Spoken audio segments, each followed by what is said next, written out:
Over two-thirds of India's cultivation takes place on dry, rain-fed lands, which are prone to drought, soil erosion, and depleting groundwater.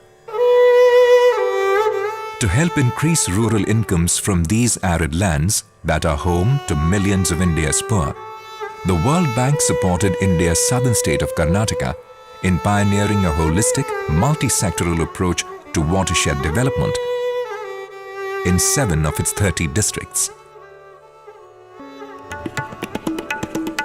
Between 2001 and 2009, instead of adopting top-down solutions, the project sought to implement well-planned, demand-driven soil and water conservation activities and develop rural livelihoods. Objective criteria supported by satellite technology were used to select and prioritize the sub-watersheds to be treated and draw up action plans. This was a good practice and an innovation. Transparency and accountability were ensured through writings on walls, public open house meetings, and ongoing monitoring, etc. On the lower reaches of watersheds, which are normally used for agriculture, measures were introduced to check runoff monsoon rainwater, which carries away the fertile topsoil, and allow it to percolate into the ground to recharge tanks and wells. These measures included building field bunds, contoured trenches, check dams, percolation tanks, farm ponds, and other water storage structures. On the upper reaches of the watersheds, open fields were brought under tree cover to intercept rainfall, reduce soil erosion, bind the topsoil, and increase biomass. Fruit trees were grown to assure good incomes for farmers from lands that had largely been laid waste.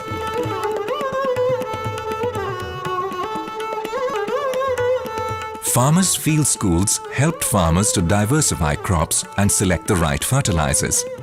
Hands-on training was provided about integrated pest management, soil and moisture management, integrated crop management, and eco-friendly methods of farming. High-yielding breeds of livestock were introduced, reducing grazing pressure on unproductive lands and increasing incomes. Trees and grasses were cultivated to increase the availability of water and fodder to ensure higher yields of milk and meat.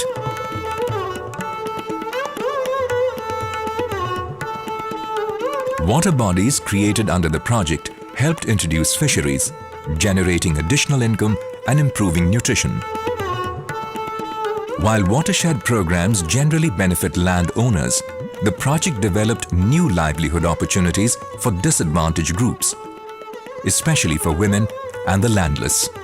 State-of-the-art remote sensing, GIS mapping, and information technology were used to monitor impacts. As a result of treatments on the upper and lower reaches of watersheds, water resources increased by a net of 51% after the project, and 80% of irrigation wells were rejuvenated. The availability of water rose from 4 to 6 months in a year, enabling farmers to diversify their crops, cultivate crops throughout the year, and increase crop yields.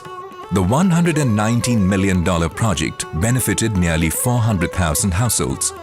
Household incomes increased by about 40% for small and marginal farmers, by more than 50% for the landless, and close to 80% for larger farmers compared to control groups. Migration reduced by 80%. 14.84 million man-days of employment were generated. Biomass, fodder, and fuel increased significantly. Waste and fallow lands improved. Milk yields rose by 20%. There was reduced animal mortality and a rise in standards of living. Project beneficiaries are now better informed and equipped to maintain their water resources and practice more sustainable farming, and more than 80% of the self-help groups continue to function. The project has won 5 prestigious national awards and 2 international awards.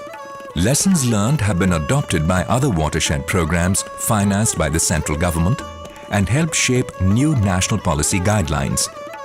The Sujala project has been visited and studied by representatives from various countries for its innovativeness and scope for application.